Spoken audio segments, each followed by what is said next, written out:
El antirreduccionismo surge de la observación de la forma en que utilizamos la información testimonial en la vida cotidiana.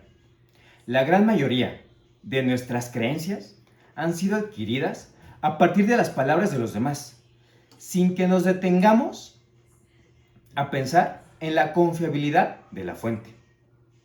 Creencias tan personales como aquellas acerca del lugar de nuestro nacimiento o la identidad de nuestros bisabuelos. Provienen de fuentes tan próximas que jamás se nos ha ocurrido dudar de ellas. Y lo mismo ocurre con las creencias cada vez más alejadas del ámbito de la experiencia personal, incluyendo afirmaciones acerca de disciplinas cada vez más especializadas. En muchos casos, ni siquiera podemos imaginar o entender los medios a través de los cuales nuestras creencias testimoniales podrían ser verificadas debido a la complejidad del tema. Nuestra tendencia natural a aceptar el testimonio ajeno ya había sido detectado en el siglo VIII por Thomas Reid, el crítico más acérrimo. El sabio y bienhechor autor de la naturaleza, que quiso que fuéramos criaturas sociales y que recibiéramos la mayor y más importante parte de nuestro conocimiento de la información proveída por los demás, ha implicado que con estos fines, dos principios se complementan el uno al otro. El primero de estos principios es una propensión a decir la verdad y a usar los signos del lenguaje para transmitir nuestros verdaderos sentimientos. El segundo de estos principios es la disposición a confiar en la verdad de los demás y a creer lo que nos dicen. Lo que más nos interesa aquí, sin embargo, es el análisis epistemológico de las creencias obtenidas a través de testimonios que no han sido sometidos a un análisis crítico. ¿Se puede estar justificado en creer algo que no podemos confiar?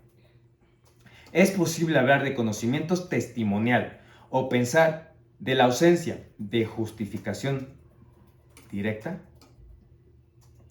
El antirreduccionismo responde a estas preguntas afirmativamente.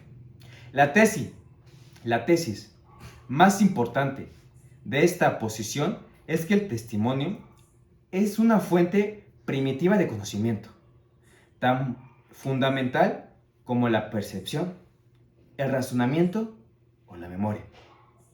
La actividad más adecuada en cualquier contexto es la de aceptar el testimonio de los demás, a menos que exista una buena razón para no hacerlo. La situación es la misma, que en cada caso de la evidencia sensorial. Debemos creer lo que vemos, a menos que tengamos la sospecha de que se trata de una alucinación o de una ilusión óptica. En ambos casos existe una presunción de veracidad. La diferencia de los contextos cotidianos en el ámbito jurídico, el testimonio no solo debe ser juzgado o valorado en términos de una credibilidad, sino también de su relevancia o pertinencia, de su poder explicativo o de una fuerza probatoria, los cuales son, a su vez, una función de su contenido a la luz de una hipótesis. Existe la complicación adicional de que se debe hacer la distinción entre testimonio directo, testimonio de oídas y testimonio de expertos. Para facilitar la discusión, comenzaré con el análisis de la credibilidad de la prueba testimonial.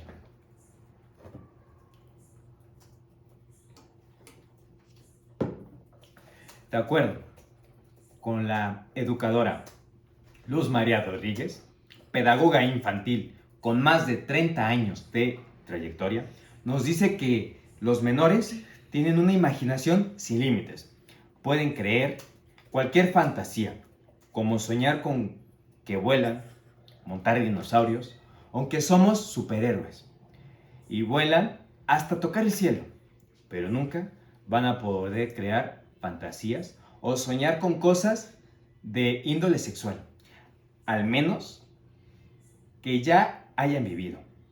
Es decir, en este caso de que los menores hayan sido tocados en sus genitales por personas o hayan visto contenido sexual explícito, no sé, pornografía, o que hayan visto a sus padres mantener relaciones sexuales o escucharlos.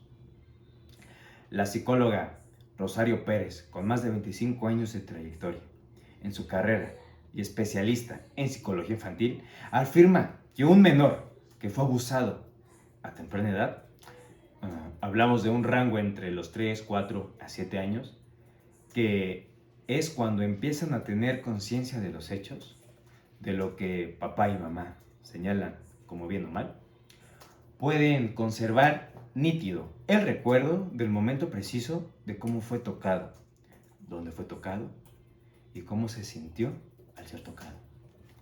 Pero el caso concreto en el que se trata de demostrar el abuso sexual hacia un niño o niña, la declaración del menor es una prueba fundamental para detectar el presunto abuso sexual, sobre todo en los casos en los que no hubo secuelas corporales identificables. Por lo tanto, resulta de vital importancia el testimonio del menor, el cual debe ser recabado por especialistas con los conocimientos y las técnicas adecuadas para obtener los datos suficientes y concluyentes sobre la veracidad de los hechos. Se debe de facilitar el testimonio de los niños y reducir la posibilidad que sean objeto de intimidación. Se debe evitar la repetición de los interrogatorios, la exploración reiterada y la demora del proceso. El niño no da su testimonio en automático, sino que se requiere de un periodo de tiempo apropiado. Las entrevistas con el menor deben hacerse en un ambiente protegido y en un clima empático para posibilitarle la expresión adecuada de las emociones y de los pensamientos. Y deben responder a las técnicas, las preguntas cerradas, de naturaleza sugestiva o inductora. Se debe evitar la entrevista tipo interrogativo, evitando la presencia de personas que puedan tener un interés especial en el caso. Las entrevistas deben grabarse en video e integrarse en el expediente judicial.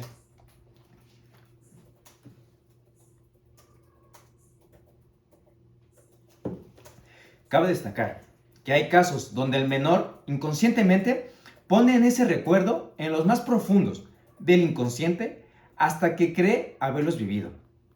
Esto como forma de protección. Sin embargo, este recuerdo se presenta tarde o temprano mediante sueños, pesadillas, que aún llegando a la edad adulta pueden seguir presentándose. Este recuerdo, por periodos, pero ahora con la cierta duda de saber si realmente pasó o no, insistiendo que esto es únicamente como una manera de protección natural del cuerpo o de la mente. Por otro lado, encontramos la implantación de recuerdos, donde son recuerdos falsos, creados o modificados por la persona. Y se recuerdan como si realmente hubieran sucedido, de tal manera que por más que ellos crean que fue verdad, en realidad nunca sucedió.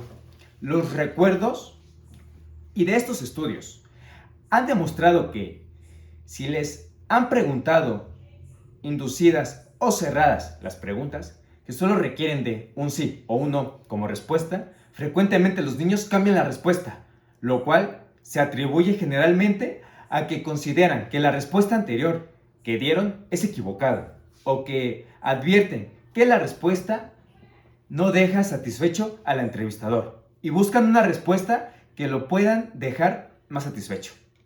Asimismo, en dichos estudios se ha obtenido evidencia de que las respuestas inducidas pueden llegar a tener alguna o mayor estabilidad en el niño que la respuesta verdadera, cuando el niño ha sido sujeto a múltiples interrogatorios inducidos a lo largo de varias entrevistas, lo cual se da en menor medida cuando la repetición se da en una sola entrevista. En este sentido, se indicó que el derecho de los menores a participar en procedimientos jurisdiccionales que les afecten implica que el juzgador debe tomar las medidas oportunas para facilitar la adecuada intervención del niño, es decir, que éste tenga la posibilidad efectiva de presentar sus opiniones, a que éstas puedan influir en la forma de decisión judicial que resuelva sobre la vida y sus derechos. De acuerdo con lo anterior, las primeras declaraciones del niño son las más viables, por lo que víctimas que tienen fresca la memoria sobre los hechos y las condiciones particulares en que sucedieron y demás, no están influenciadas por los dichos de otras personas, pues debido a su corta edad son fácilmente sugestionables.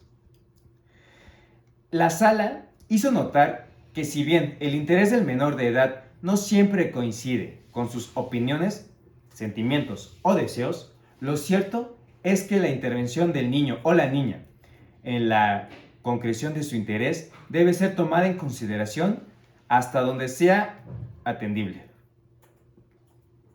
por lo que su participación no es un gesto compasivo o un mero adorno legal, sino que su protagonismo activo durante el procedimiento está directamente relacionado con la precisión por parte del juez de que es lo mejor para él o ella. La verdad de un infante como testigo debe prevalecer siempre y cuando haya sido acompañado de un correcto funcionamiento entre los peritos que intervienen y el Ministerio Público.